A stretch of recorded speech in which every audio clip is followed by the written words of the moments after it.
Assalamualaikum warahmatullahi wabarakatuh.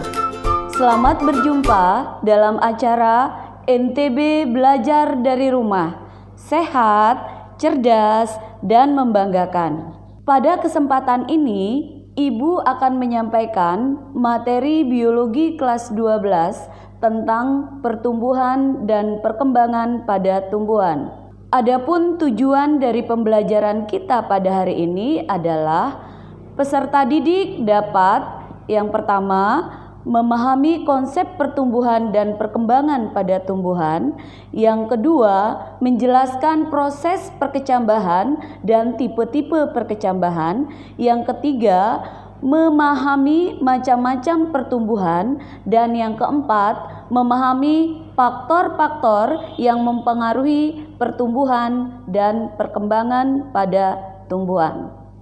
Ketika kalian melihat pohon mangga, kalian jangan hanya memikirkan kapan pohon mangga tersebut akan berbuah, tetapi kalian juga perlu memperhatikan dan memikirkan bagaimana proses pertumbuhan dan perkembangan dari pohon mangga tersebut mulai dari biji hingga menjadi dewasa.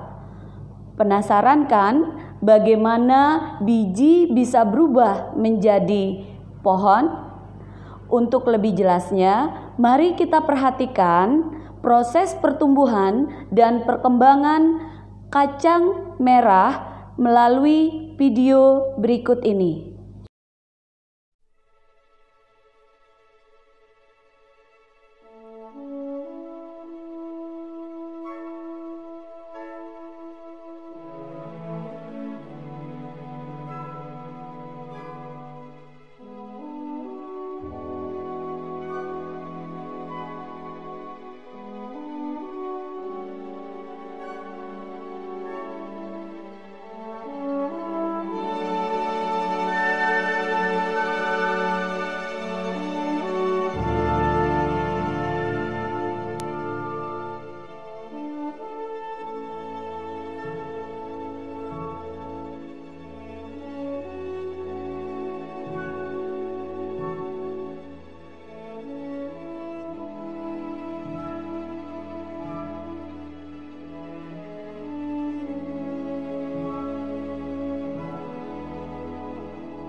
Setelah kalian memperhatikan video proses pertumbuhan dan perkembangan kacang merah, sekarang kita bahas tentang konsep pertumbuhan dan perkembangan. Pertumbuhan dan perkembangan itu selalu berjalan beriringan. Pertumbuhan adalah proses bertambahnya ukuran, diantaranya volume, massa, dan tinggi. Pada pertumbuhan itu terjadi secara irreversibel, artinya dia tidak bisa kembali, dan biasanya pertumbuhan itu dapat diukur sehingga dinyatakan dalam bentuk kuantitatif. Nah, contoh dari pertumbuhan adalah ada pertambahan tinggi batang, kemudian jumlah daun. Kemudian perkembangan merupakan proses perubahan yang menyertai pertumbuhan menuju ke tingkat pematangan atau kedewasaan makhluk hidup. Nah, kalau untuk tumbuhan, kapan tumbuhan itu dikatakan mengalami perkembangan? Pertumbuhan mengalami perkembangan apabila sudah munculnya bunga, karena di dalam bunga itu terdapat alat perkembangbiakan daripada tumbuhan. Proses pertumbuhan dan perkembangan pada tumbuhan itu ada 3 tahapan. Yang pertama ada perkecambahan. Perkecambahan itu adalah berakhirnya masa dormansi. Proses perkecambahan itu ada 2, ada proses fisika dan ada proses kimia. Proses fisika yaitu ketika masuknya air ke dalam biji. Dengan masuknya air ke dalam biji, nanti akan memacu hormon giberelin yang ada di biji tersebut. Dengan aktifnya hormon giberelin juga akan memacu aktifnya daripada enzim hidrolisis. Enzim hidrolisis itu terdiri atas amilase, protease, lipase, itu akan bekerja secara aktif sehingga biji tadi menjadi berkecambah. Ada 4 bagian penting pada biji yang berkecambah, yaitu yang pertama ada batang lembaga atau disebut sebagai kaulikula. Kaulikula ini merupakan bagian yang akan tumbuh menjadi batang. Kemudian yang kedua ada radikula atau disebut sebagai akar lembaga. Itu merupakan bagian yang akan tumbuh menjadi akar. Kemudian yang ketiga ada plumula atau pucuk lembaga. Itu merupakan bagian yang akan tumbuh menjadi daun.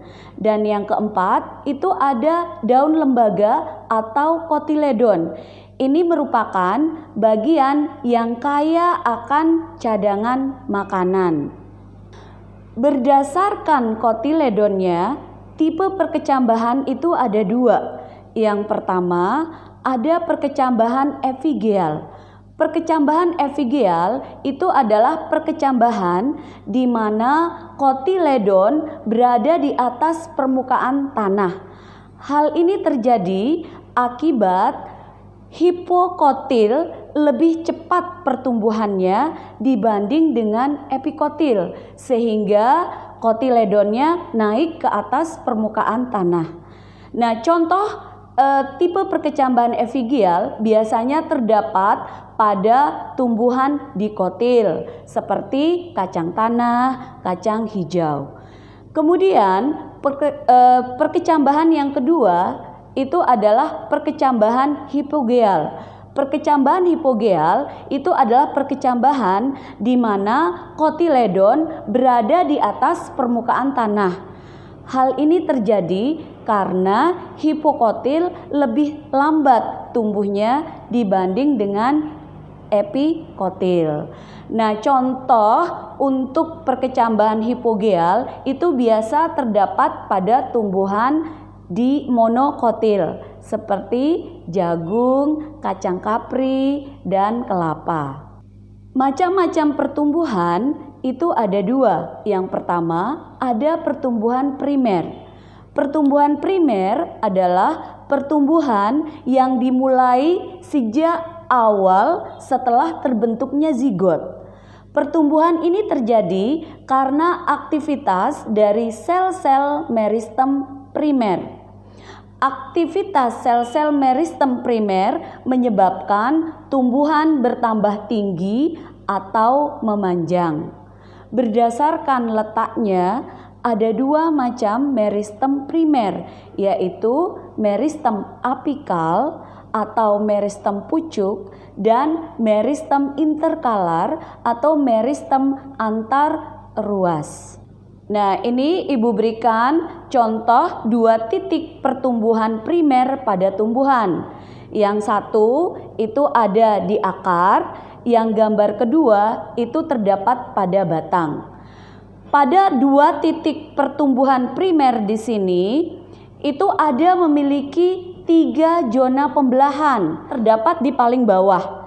Zona pembelahannya atau disebut sebagai meristem apikal. Kemudian ada zona pemanjangan. Zona pemanjangan itu terdapat di belakang dari zona pembelahan. Kemudian yang ketiga ada zona pematangan. Begitu juga yang ada di batang. Cuman kalau yang di batang, zona pembelahan itu terdapat di bagian paling atas. Kemudian zona pemanjangannya ada di tengah dan zona pematangannya ada di bagian bawah. Nah, pertumbuhan primer pada bagian ujung akar dan batang tadi ada 3 daerah atau 3 zona. Yang pertama tadi ada zona atau daerah pembelahan sel atau disebut sebagai merismatik. Ini terletak di paling ujung. Pada zona ini sel aktif membelah. Kemudian yang kedua, zona atau daerah pemanjangan atau disebut juga sebagai elongasi. Zona ini terletak di belakang daerah pembelahan. Selnya memiliki aktivitas memanjang atau membesar. Kemudian yang ketiga, daerah atau zona diferensiasi. Pada daerah ini, sel akan berdiferensiasi sehingga memiliki struktur dan fungsi khusus. Seperti misalkan meristem dasar itu akan berkembang menjadi jaringan dasar. Kemudian protoderm akan berkembang menjadi epidermis. Dan yang ketiga, prokambium akan berkembang menjadi stel atau silinder pusat. Pertumbuhan sekunder. Pertumbuhan sekunder itu adalah hasil dari aktivitas jaringan meristem sekunder berupa kambium dan kambium gabus. Dengan adanya kambium ini itu menyebabkan bertambahnya besar diameter batang. Pertumbuhan kambium menyebabkan epidermis rusak sehingga membentuk kambium gabus atau disebut sebagai velogen. Nah, ini adalah gambar, kalian perhatikan. Ini adalah gambar penampang melintang suatu pohon yang menunjukkan pertumbuhan sekunder. Hasil aktivitas jaringan meristem sekunder berupa kambium dan kambium gabus. Di sana kambium gabusnya itu terdapat yang terdekat dengan epidermis. Kemudian yang berikutnya ada floem sekunder dan ada xilem sekunder. Dengan adanya perkembangan atau pertumbuhan daripada kambium ini nanti akan menjadikan batang itu semakin membesar. Dari hasil lingkaran-lingkaran yang terbentuk dari kerja kambium ini, kita bisa menentukan usia daripada pohon tersebut berdasarkan jumlah lingkaran yang terbentuk akibat adanya kambium tersebut. Faktor-faktor yang mempengaruhi pertumbuhan dan perkembangan pada tumbuhan itu ada 2. Yang pertama ada faktor internal atau faktor dalam. Artinya yang berasal dari dalam tubuh tumbuhan itu sendiri. Dan yang kedua ada faktor eksternal atau faktor yang berasal dari luar tumbuhan itu sendiri. Yang faktor dalam terdiri atas 2, yaitu yang pertama ada gen, kemudian ada hormon, sedangkan faktor luar itu berasal dari luar itu ada makanan, kemudian air, suhu, kelembaban, dan cahaya. Yang faktor internal atau faktor dalam tadi, yang pertama ada gen. Gen itu sama dengan hereditas. Gen itu adalah penentu sifat makhluk hidup yang akan diwariskan dari generasi ke generasi. Gen itu dapat menentukan pola pertumbuhan dan perkembangan pada tumbuhan. Kemudian yang kedua, hormon. Hormon adalah pembawa pesan kimiawi antar sel atau antar kelompok sel. Meskipun hormon ini dihasilkan di dalam tubuh, tapi kerja daripada hormon ini itu sangat dipengaruhi oleh faktor eksternal.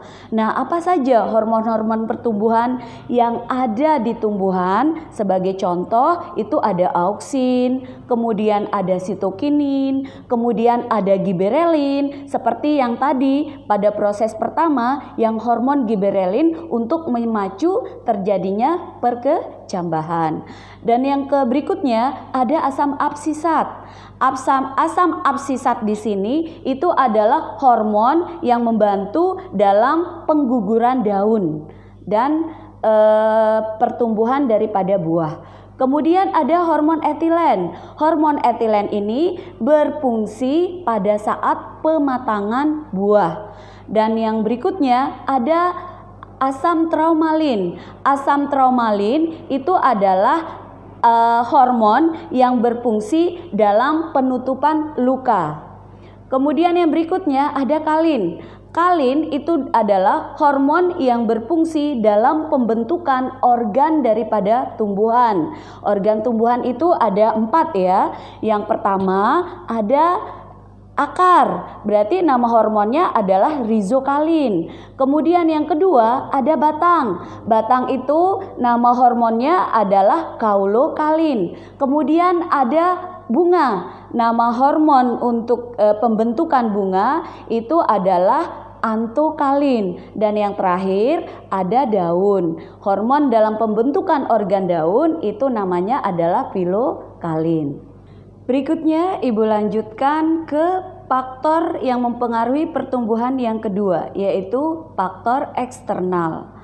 Nah, faktor eksternal ini terdiri dari yang pertama, nutrisi. Setiap makhluk hidup itu pasti perlu adanya nutrisi ataupun makanan. Nah, pada tumbuhan, nutrisi atau makanan yang dibutuhkan oleh tumbuhan itu adalah berupa unsur hara. Unsur hara tersebut itu dikelompokkan menjadi 2. Ada unsur makro dan ada unsur mikro.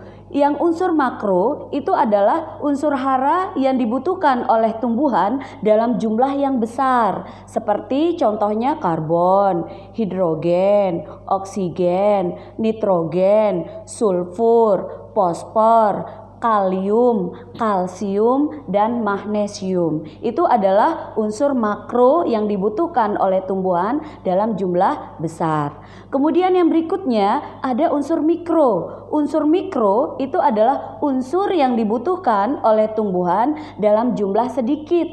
Walaupun dibutuhkan dalam jumlah sedikit, tetapi sangat penting bagi pertumbuhan.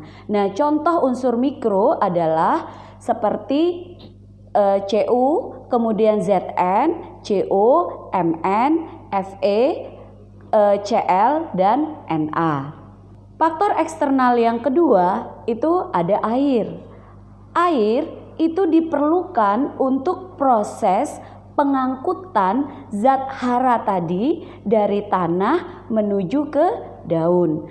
Di samping untuk membantu proses pengangkutan, air juga merupakan faktor penting bagi tumbuhan karena dapat membantu dalam proses fotosintesis. Yang ketiga ada suhu. Suhu lingkungan itu mempengaruhi kerja enzim dan hormon metabolisme. Oleh sebab itu, tumbuhan membutuhkan suhu optimum agar dapat tumbuh dengan baik. Setiap tumbuhan itu memiliki suhu optimum yang berbeda-beda. Kemudian yang berikutnya, kelembaban. Kelembaban udara itu mempengaruhi kecepatan proses penguapan atau transpirasi daripada tumbuhan oleh daun. Yang terakhir itu ada cahaya. Cahaya matahari merupakan faktor penting yang dibutuhkan oleh tumbuhan karena cahaya matahari itu adalah berfungsi dalam proses fotosintesis. Dari pemaparan Ibu tadi, jadi kita bisa menarik kesimpulan yang pertama, konsep pertumbuhan dan perkembangan pada dasarnya selalu berjalan beriringan. Kemudian proses pertumbuhan itu ada 3 tahapan. Yang pertama ada perkecambahan. Perkecambahan itu ditandai dengan ada munculnya tumbuhan kecil. Kemudian yang kedua pertumbuhan primer. Pertumbuhan primer itu adalah akibat daripada aktivitas meristem afikal. Sedangkan pertumbuhan sekunder itu akibat dari adanya aktivasi meristem lateral atau disebut sebagai kambium. Demikian pembelajaran kita pada hari ini. Kalian juga dapat menyaksikan tayangan materi ini pada laman berikut. Semoga anak-anak selalu dalam keadaan sehat dan selalu untuk ingat menerapkan protokol kesehatan seperti mencuci tangan, menggunakan masker, menjaga jarak, dan jangan lupa untuk selalu berdoa. Sampai jumpa.